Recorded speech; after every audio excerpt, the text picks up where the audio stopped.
Good morning. Namaskar. My name is Raghuram. Welcome to this webinar on COVID-19 silver lining, emerging opportunities for health tech entrepreneurship. It's indeed my privilege and honor to be part of this webinar, moderating this session with some of the, uh, I don't say luminaries, but the people who actually have made an impact in the lives of people in the healthcare industry.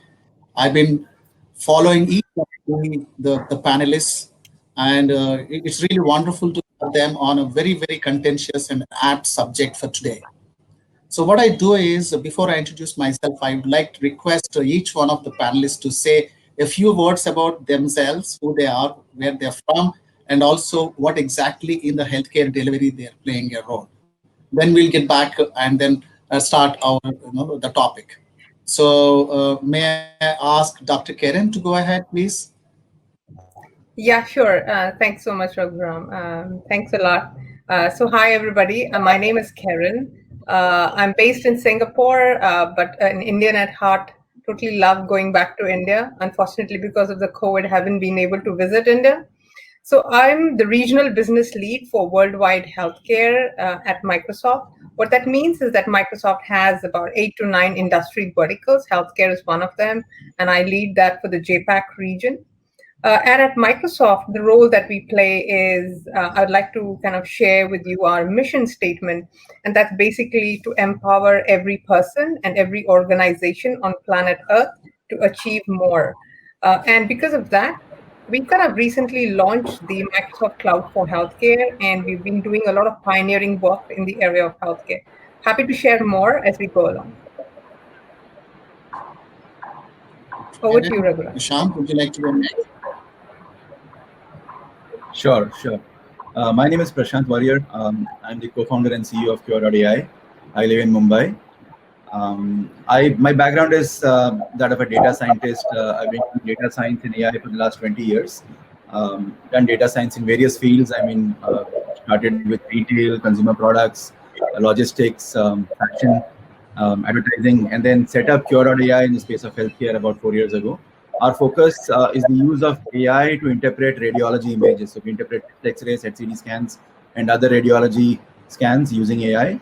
And today we are in about 28 countries deploying these algorithms. Thank you for inviting me to the session, and look forward to participating. Thank you, Prashant. I've been following the organization. I think NASCOM has been working closely with Juliet AI, and it's an impressive growth story of your startup. I don't call it startup anymore, but your enterprise, and wish you good luck. Nice to have you on board. Mr. Raj, may I request an introduction of yourself, please? Sure. Thank you, Raghuram. And thank you for having me on this panel. My name is Siraj Dhanani, and I'm based in Bangalore. My background has been in the healthcare field for all my career, initially in the pharmaceutical domain, uh, then in business analytics for healthcare, which is my first and previous startup based in Bangalore. And now my venture in Axel, we are working in the space of medical technology. So what an Axel does really is identifies critical unmet needs that are seen in the Indian healthcare system through very close engagement with doctors and hospitals in the Bangalore area. And over a 6 to 9 month period, identifies and sort of specifies a problem to solve. And then we develop novel technologies to address these problems. So today we have a portfolio of products in the critical care and the maternal care space, which we had just launched in late 2019, and the COVID scenario just kind of put a lot of that to stop. But during the lockdown, we also developed a product for the COVID space, which I'd love to talk more about later. Uh, so broadly, I think an Axel is trying to solve problems that we perennially see in the Indian and emerging market healthcare space, and we are hoping our products really make a difference in healthcare delivery in India. Thank you, Raghuram. Thank you, Siraj. Saurabh, nice to again get back and talking to you. Nice to see you again, and welcome to this panel. And may I request Same you to here. go through your introduction before we launch into our most important topic of the day. Sure. Well, hi, I'm Saurabh. I represent Meadow. We started about 2 years back. We're actually in the space of organizing the entire outpatient care, which we believe that is actually the most important step when it comes to your care journey, because I think in India we lose 2 million people every year because of not being able to provide them timely quality care. And I think the bulk of that comes from our mindset of being able to delay care, essentially because this entire outpatient care is so unstructured, it's so distributed that it's not coming together. And I think that's the little work that we're trying to do. We are actually physical, digital, whatever word you want to use, outpatient care chain. So we have about 300 odd clinics in NCR, and we have our online platforms where you can get care or one-stop care, whether it's in terms of doctor consultations, tests, medicines, lifestyle, nutrition, products, devices, medical equipment, home care, everything under one roof. So that's essentially what we're trying to do, and using technology as the backbone to kind of fill the gap that so widely exists today. Right. So that's quick introduction about Meadow and me. Thank you, Saurabh, and myself, Raghuram. I work for National Center of Excellence for IoT and Artificial Intelligence. I lead the life sciences healthcare vertical there. As we all know, NASCOM is one of the largest technology association, leading the 180 billion right now to 250 billion by 2022. And by virtue of its association with large tech companies bring out the healthcare and life sciences related uh, uh, solutions. And we also have the mandate to run the health tech innovation in the country.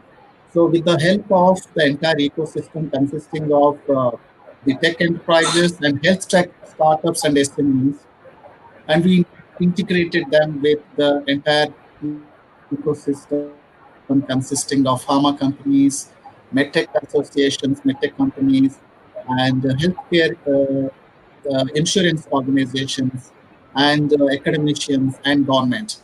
So we work with three primary focus areas. One is to promote the entrepreneurship of the health tech enterprises in the country. Number two, provide a digital transformation assistance and catalyzing power to the enterprises to pursue their digital transformation. The third most important is how we can actually play a role in bringing technology into the people's lives, working closely with NGOs and especially the government organizations. That's where is our focus is about. So that's about myself. Thank you very much, the panelists, for joining the session. So let's quickly get into the topic of the day. I would like to start with two profound statements, which I would like to. This is related to COVID-19. So the two prominent doctors who have been in our forum in the past, one of them, Dr. Devi Shetty, about 4 months back, was talking in one of the forums, said, the health tech entrepreneurship is not about meeting the current need of COVID-19. If any one of you started jumping into the health tech entrepreneurship, don't do it. So you take that as a stepping stone, a learning opportunity, and go beyond. It has given you an opportunity to repurpose your innovation. So that is one point I would like to say. Second point I would also like to say about is COVID-19 is why people are more focusing on COVID-19, why not people looking at the people who are dying in the accidents, people who are dying of the cardiovascular diseases, cancer. Uh, why is it so? People have actually been criticizing the government about not focusing on other things and putting a lot of money in COVID. The only thing which answer comes to my mind, probably you can also give your perspective, is COVID is so fast It is too quick to kill a human being compared to a cardiovascular disease or a cancer. So its uncertainty of the life of an individual cannot be predicted. So that exactly is the reason why people are worried about COVID. Now, having said these two profound statements, I would like to set these. Can you hear my voice properly, Yep. panelists? Okay. So having said that, the health tech entrepreneurship has actually transformed who is a health tech entrepreneur. For example, in the recent past, we have seen a lot of people, the mechanical 3D printer, 3D printing organizations, startups have suddenly become health tech entrepreneurs by coming out with a ventilator, the splitter for the ventilator. And a person who is actually trying to do a mechanical manufacturing started manufacturing the ventilators. So the repurposed startup, health tech startup entrepreneurs have resurfaced, and many of them have quickly jumped and really helped the people with whatever innovations they have and repurpose their innovations. I think that is the kind of the greatest opportunity. I would like to lead into the discussion by putting a few specific topics which could be of interest for our the listeners. The first thing I want to ask, see, what exactly each one of you can answer for this question. What, in your opinion, is the significant impact COVID pandemic has on healthcare in India? It's not about technology. I would like you to specifically address how the healthcare delivery in India has been transformed. Maybe Dr. Karen, would you like to go up with maybe you can bring in some international perspectives as well? Yeah, sure. Sorry, can you hear me? Yeah.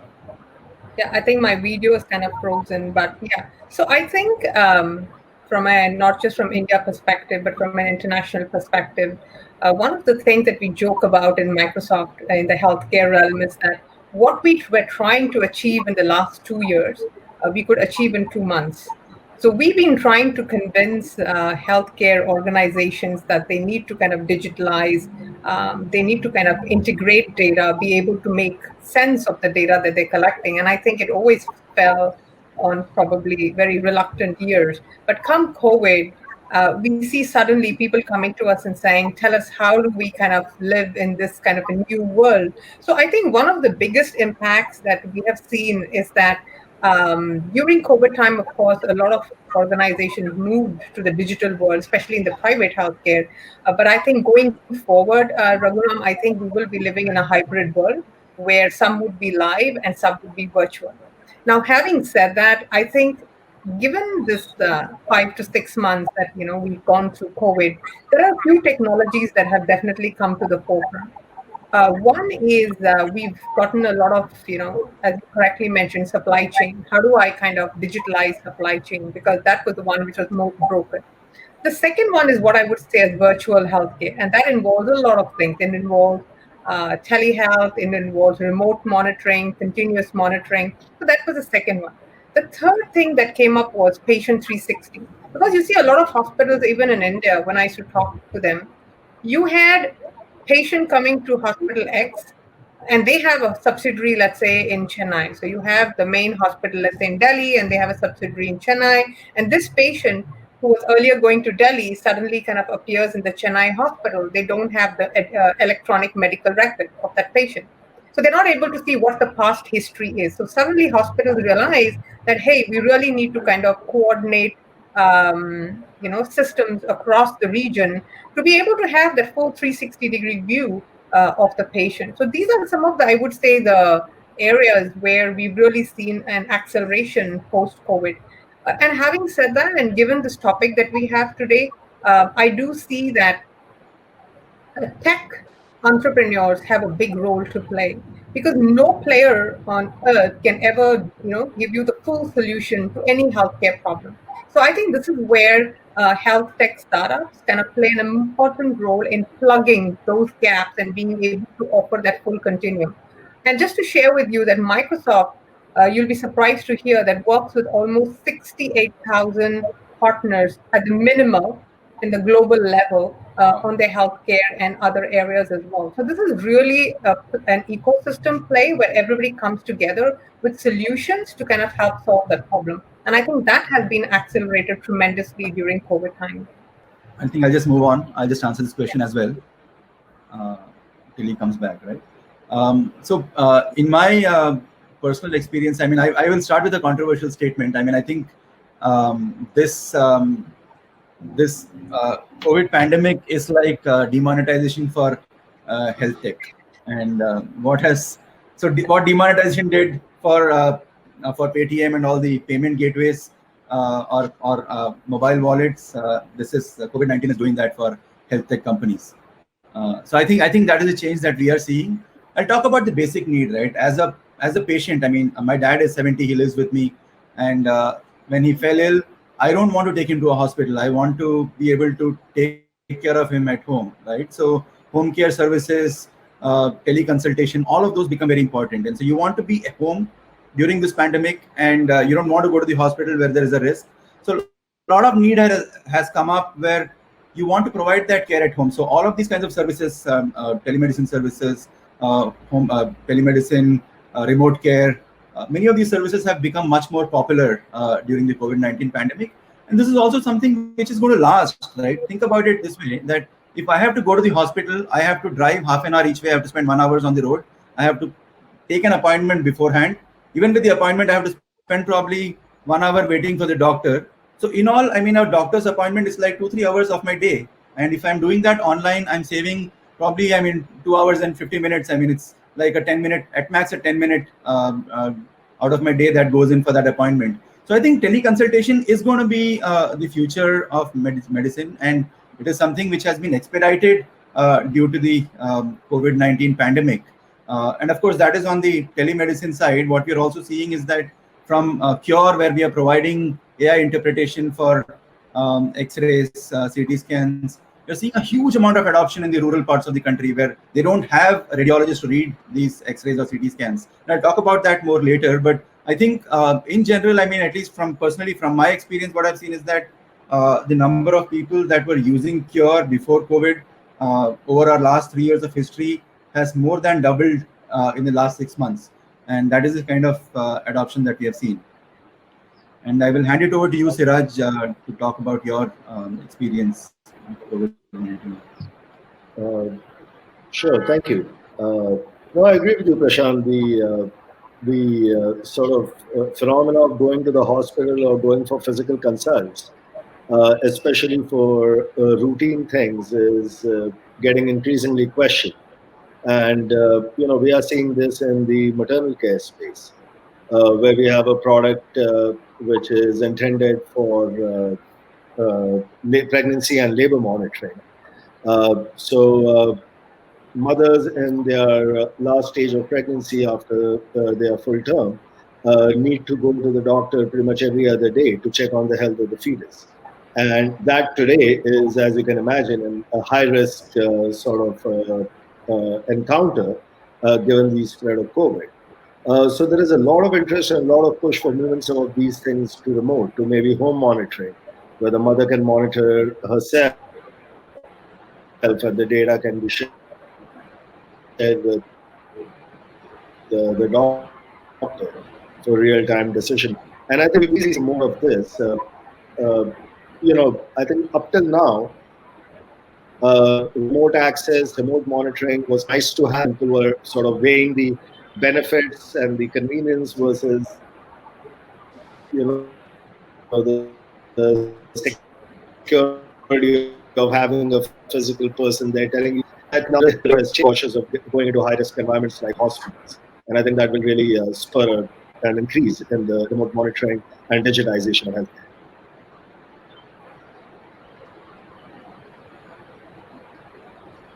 Over to you, Saurabh. Sure, thanks. So I actually completely agree with the thoughts that have been, given so far. In fact, Prashant, you kind of stole my move there, because I actually define it the entire last 6 months as the demonetization, event for healthcare. But there's a couple of things that that it comes with. If you look at how the entire thing panned out, there was a huge surge, and then there was, a clawback in a way. And what at least we being omni-channel are noticing is that while we have the surge towards digital, there has been a clawback, but where it's going to settle is at least 20% above where we were, pre-COVID levels in terms of technology adoption and the preferred channels. But more importantly, I think what is definitely happened is it has opened technology up to the healthcare professionals, which somehow just wasn't getting through. And I think that's the biggest change that is, I think, going to sustain itself. I think when it comes to teleconsultations, despite the concept being almost 1 to 2 decades old, we have still not, I would say, mastered the best way to be able to provide it. And my view on why that is happening is because there was no acceptance, whether on the patient side or on the doctor side, the technology and the methodology just couldn't leapfrog. What we have right now with us is, I think, the opportunity to be able to leapfrog the communication, to be able to leapfrog the way we are going to make these teleconsultations and e-consultations happen, because clearly the intent is there. But I think we're still all doing doing the catch up to ensure that the change that we are going through is sustained through better technology, better care, honestly, because today I think there is a lot of checks and balances missing when it comes to e-consultations and overall technology, and I think everybody together is working hard to bring in those checks and balances, to bring in those quality assurance parameters, so that we can make it a better experience for everybody involved. So with that caveat, fully agree that I think it's a good, I would say, situation for us to be able to understand what all is still lacking from the system, right? Sometimes we need a rude shock for us to kind of wake up to how poorly we are conducting ourselves when it comes to healthcare. So Yeah, I'm hoping that this learning can you guys hear me? stays much beyond. Yeah. Yes, Yes. yes, you can. Perfect. Just I Welcome think back. I've been listening to all the conversations. It's been very interesting for you, for me to hear, the way world has transformed in the last few. Sorry, I was not able to show my face. I have to shift to a little bit better place. That's what is happening. There's a lot of transformation happening as we are shifting sheets in the new normal. One more important point I want to raise at this point, especially from health tech entrepreneurship perspective. We have seen a surge of a rejuvenated entrepreneurial spirit coming from a lot many people. They're repurposed themselves. At the same time, it is not able to infuse themselves into the mainstream delivery models. I have witnessed, and there are a few organizations coming forward and trying to look at a kind of a mergers, not necessarily from the acquisition point of view, trying to integrate their solutions for a more integrated approach to providing an orchestrated solution to the patient, or help the HCP, rather than trying to exist on their own. It's becoming very difficult for them. You as such, adoption level of technology into healthcare, it always comes with a little bit of a skepticism, right? About, is it the right solution? Is it the right price? Can you do it? Is it validated? On top of it now, especially in the COVID has given a little bit of a faster access to technology adoption. That's definitely for sure. But still, there are certain challenges available. I would like to hear from you how you see the collaboration between multiple sets of health tech entrepreneurs. Has it really improved, really, as people see? Or is there any downside which is felt by some of the health tech entrepreneurs? Do you have any perspective from that side? Any one of you probably, if you Sure. want Let me to take this. look at, Yeah. I may ask Prashant and Saurabh to address this particular question, because you have been in a Sure. context delivery plus innovation, both are there.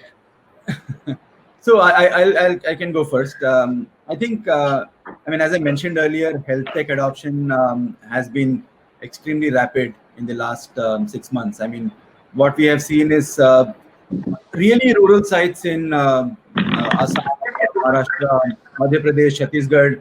They have adopted AI. They have, because they don't have people, they don't have radiologists to read X-rays. They have started using AI, because AI is assisting a physician when there is a doctor, a doctor in interpreting the X-rays. So that is something that has come about. I think that what has also come about is a change in the government's perception of these technologies.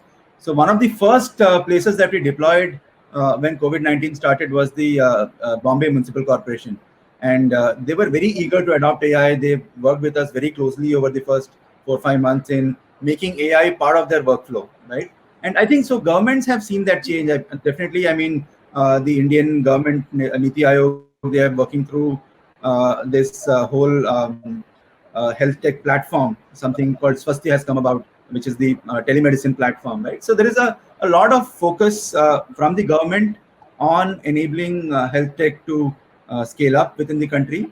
And also there is a need. I mean, I think the need is also been there. A lot of government entities have started using healthcare technologies. A lot of the rural entities have started using healthcare technologies. And this is something which I've seen is very unique, right? I mean, if you think about it, when the kind of solutions that we build, which is AI for radiology, you would assume that the countries like US, UK would be the early adopters for that solution. But what we are seeing is actually the need is so much higher in the rural parts of the country, and they are adopting AI. In fact, today a rural hospital in Assam is way ahead of the best healthcare institution in the US in terms of adopting AI, because the need is so much higher there. It's like the cell phone technologies or financial technologies. I mean, fintech solutions like Paytm and so on. I think fintech in India is better than the fintech in US right now. And similarly, I think health tech in India can be better than health tech in US in the current era, because the need is so much higher. The need is so much higher. Of course, there are downsides to healthcare, because you cannot, I mean, unlike a fintech solution or unlike a e-commerce solution, you cannot just build something and put it out in the market. You have to validate it with multiple hospitals. You have to have validations. You have to have regulations. I mean, it has to be cleared by regulatory bodies. So for us, I mean, we have had to get it cleared by C certified, make it C certified product. We have to have had it cleared by FDA. So we've got FDA clearance. So I think all those regulatory clearances are important, and both outside of India and within India. And you have to make sure that that product works as advertised, because if there is something that is missing, it could lead to a loss of life or a patient who is not cared for in the appropriate manner. So that is something you have to be very careful about. And I think that is there throughout, not only in the times of COVID, and something to think about as you are, especially for health tech entrepreneurs as they are building new healthcare solutions. Thanks, Prashant. Prashant, thank you so much. Now, Saurabh, before you start, I'd like to see, I actually want to look at working with multiple sets of entrepreneurship, health tech entrepreneurship coming together to create a kind of a seamless delivery. And some seems to be doing extremely well. Some seem to be actually struggling to really, have their footprint into the healthcare delivery.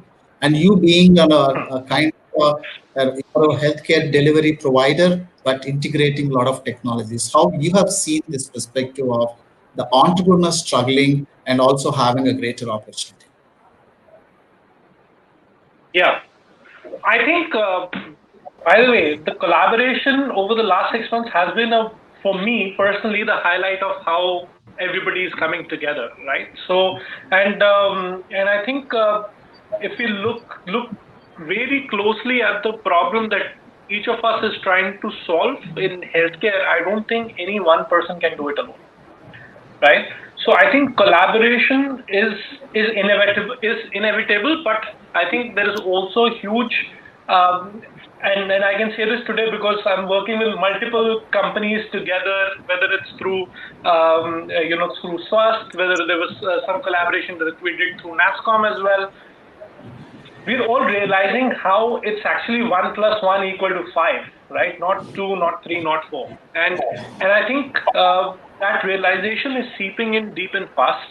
I am seeing, far more openness because, see, initially, whenever we used to try and collaborate with each other, we were throwing around things like trade secrets and blah and blah, right? So I think what has changed significantly over the last 6-8 months is the fact that everybody realizes that we need to lean on to each other to be able to make sure that at the end of the day, the person who's most important in all of this, which is the patient, is actually being cared for in the right manner. So I think I have seen a huge shift, and I'm actually very excited by it. And I think together, there is a lot more that we can do than what we can do individually. Thank you. Thank you so much. It's wonderful. Now, there's one more thing about the way the healthcare delivery models are transforming. Especially recently, we had a conversation around the introduction of telehealth very, very extensively by government as well as the private entrepreneurs. Saurabh, you are aware of that, your platform along with SWAST. But also something about the integration of the delivery model. I'm leaving about the secondary and tertiary healthcare delivery channels. But what kind of new models are emerging? There is one which we actually are discussing with some an international group about. Is it a telemedicine based or a telehealth based channel which actually has to emerge? Or is it a general physician based view should be adopted for us to bring in more a better health and preventive health into the market? So there, you must be experiencing a few new delivery models emerging, how to deliver healthcare to the people. Maybe I'll ask Dr. Karen. You have been in the international arena and Microsoft doing a lot of work internationally. Do you have any perspective? And Siraj, maybe you also bring in a different perspective from the medical devices delivery or supply to multiple organizations. Can you please comment on the emerging healthcare delivery models in India? Yeah, so thanks, Raghuram. So I see 4 different types of models that are emerging and fully agree with what Saurabh shared earlier. I think the basic tenet being that the definition of healthcare is changing. Earlier, if you were to look at healthcare, it would mean just your hospitals, clinics, doctors. But I think in the last, not just because of COVID, but even in the last 2 to 3 years, it has kind of broadened. So both in India and internationally, you do see payers, that is insurance companies, playing a big role in wellness. You see retail industry coming in. You see things like logistics, for example, Grab. And I'll share a few examples coming into healthcare, basically to plug in those gaps, which we ourselves have not in healthcare been able to fix. So these 4 models that I've seen emerging, and they have definitely been accelerated because of the COVID scenario. The first one, as I mentioned, is what I call as the out-of-hospital delivery model.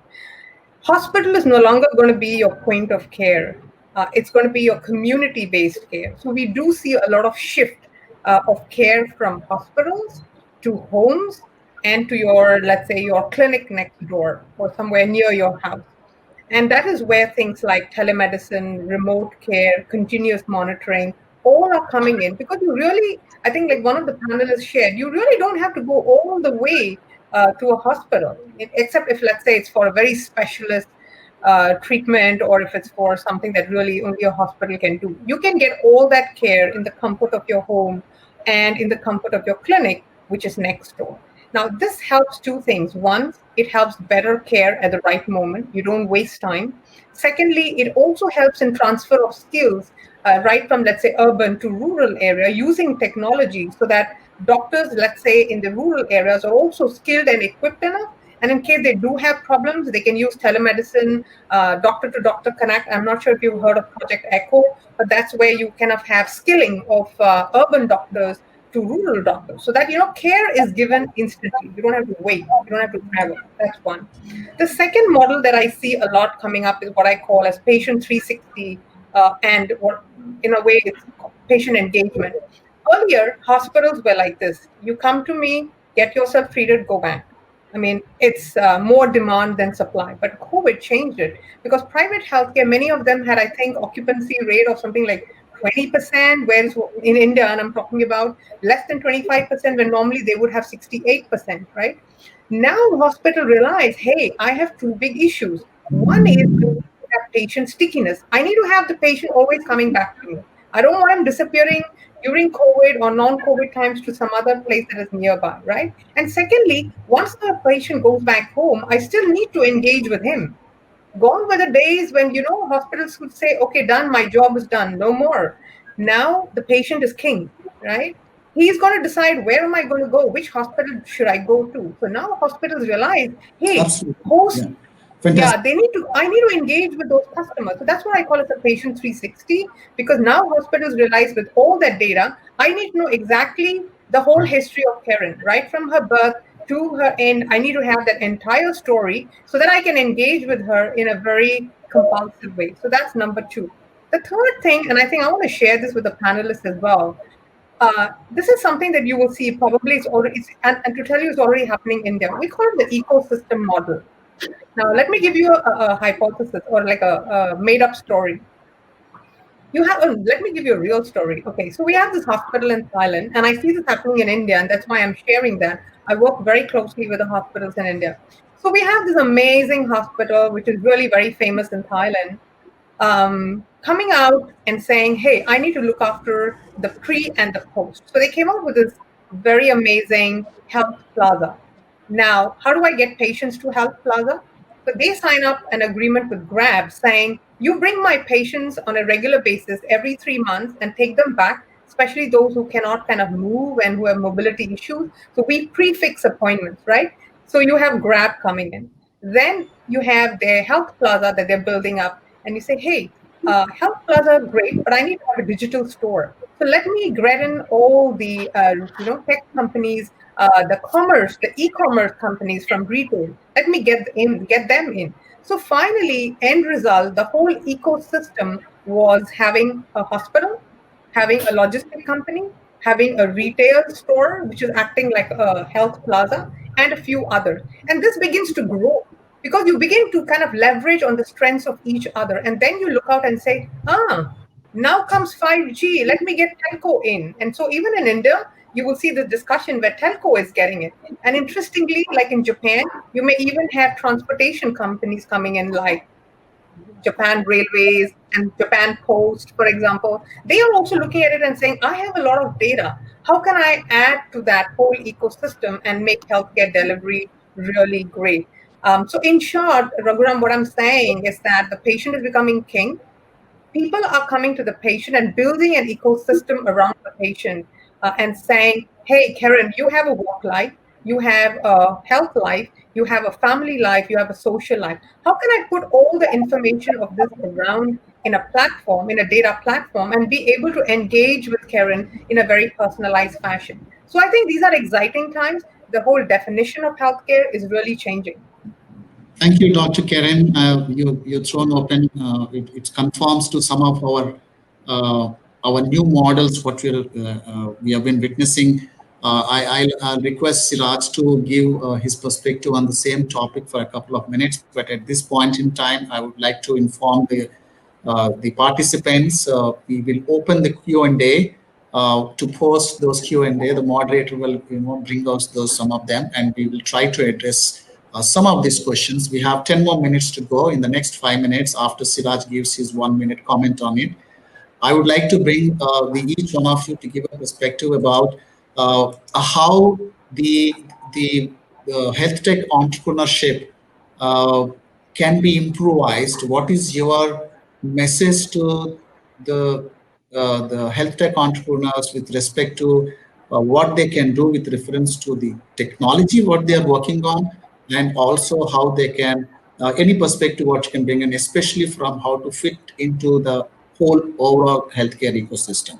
Siraj, can you just start with ending the last point about the healthcare providers, the delivery models emerging, what Dr. Karen has ended? Yeah, sure. I think Dr. Karen laid it out beautifully in terms of the evolving models. I'd like to share a slightly different perspective though, and that could be a function of the environment where we operate in, which is typically the sort of mid and so I won't say low, but less resource uh, available environments. And while I think a lot of what we are discussing applies very strongly to diagnosis and monitoring, at the end of the day, healthcare and especially interventional care has to be provided on the spot. And that is where I think we really cannot dance around the issue of having healthcare facilities with the right infrastructure, the right staff, and all of that. While some healthcare delivery can also move out of the hospital into the home setting, like Portia and the likes are doing, I think at a very fundamental level in India, we have a situation of skill gap. There aren't enough trained and qualified resources to deliver healthcare, even in our centralized hospital-driven fashion. And while I think skills can be transferred and Doctor A can be remotely managed by Doctor B, usually if Doctor B is so good that he can remotely manage Doctor A, he probably is working 16 hours a day. So I think there is an inherent kind of gap, especially when it comes to delivering care, and that is what really concerns me. And especially with COVID, the one negative we've seen is that healthcare professionals. I mean, I respect them; they are warriors dealing with circumstances that will shock most of us. Uh, they are kind of stepping back. There is a risk of infection. There is a risk of burden. Rightly or wrongly, there is a feeling that they haven't been adequately protected. And I just worry that maybe the delivery of care uh, takes a negative hit after we are done with the COVID surge, because doctors are fatigued. I mean, I've been in hospitals and with 3 layers of PPEs working 12 hours a day. I mean, it is bad. So, I mean, I think while there is a lot of positives that are coming out of this, I think there are a lot of concerns as well. Uh, and I thought it'd just be good to highlight. I think this is it's a kind of a reality as we are coming close to the session. Before I give my 2 cents on the approaches, what I suggest, and I request each one of you to do it. I was speaking to the president of one of the largest association for hospitals in India. He said, if you look at the percentage of people who died of COVID, surprisingly, the doctors and paramedical staff percentage is significantly higher in this particular epidemic compared to the normal public. Yeah. And these people are really putting their best efforts out and selflessly serving the nation. Kudos to them, Yeah. and Yeah, we no, really absolutely. appreciate that. So, Very yeah, sure. so that's a very important point. Just building on that, the 2 things which I would like to convey from a kind of the last messages is uh, one is any innovation or any technology, they should be able to be invisible rather than try to be visible, branded. I think the more and more they're invisible, make the HCPs prominent, patient and the doctor are the 2 primary things rather than they're fiddling with each, the technologies in, against each other.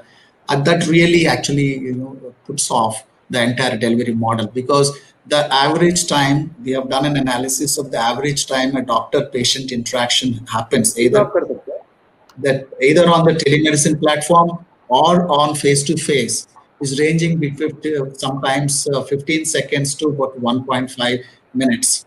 That's average time people do it. In some instances, we have a few organizations, they more go between 3 to 5 minutes, but they're very, very limited, maybe 10% of the HCPs. So the invisibility of your innovation is paramount to ensure that this interaction is effective. The second point, which I would like to see, is something which we deal with almost like tens and twenties of innovations coming to us and trying to seek or support at NASSCOM. What we have seen is their ability to collaborate. I think the moment you stop and say my best solution is the best, and this is I have platform, I have telemedicine platform, I can have doctor this thing, I have an interpretation platform. I think you are working in a small silos, and the delivery organizations do not have wherewithal to handle some 20 such innovations coming and landing at their doorstep.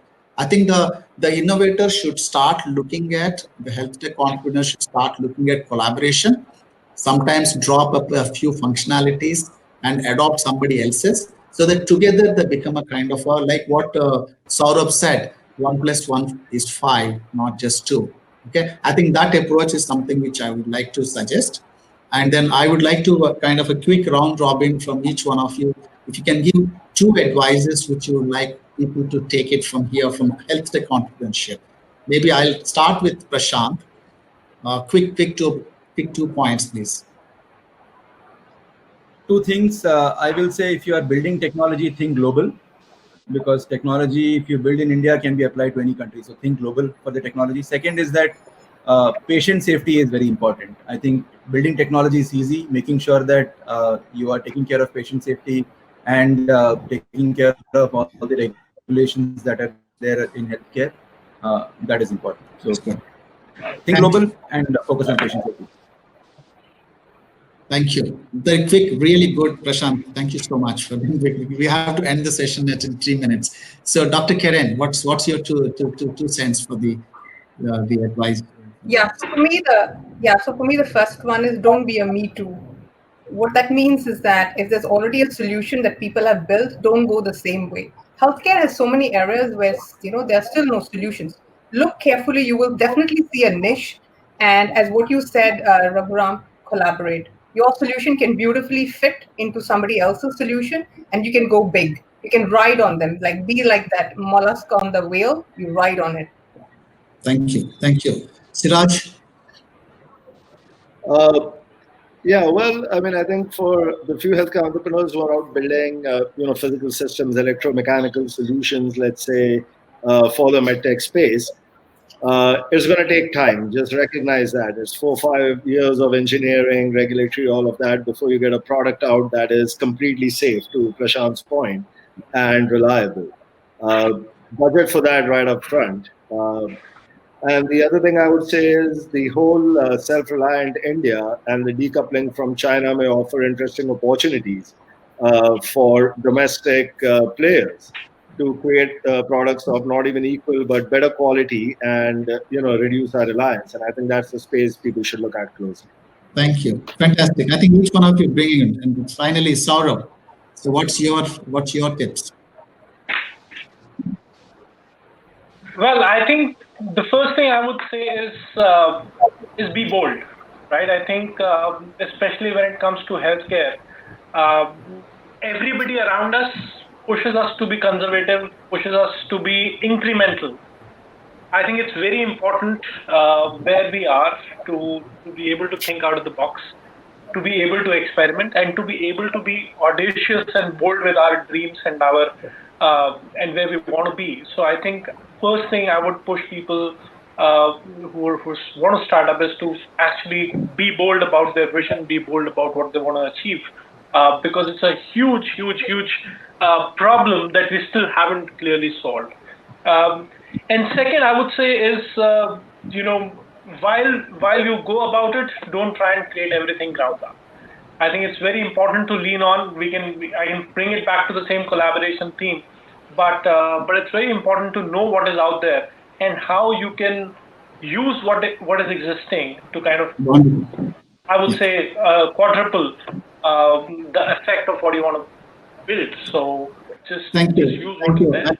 Got the message. Thank you so much. As we are in a hurry to end the session now. Thank you so much. Wonderful. I think the last 3-4 minutes is something which, in essence, which I would like to go through the video and then get the best of these messages for myself to follow and then work on it. Wonderful having you here, the panelists, and wish you a great day. Thank you so much, and we look forward to meeting you again. Thank you Thank you very so much Thank you. for joining us. Thank you. Thank Stay safe, everybody.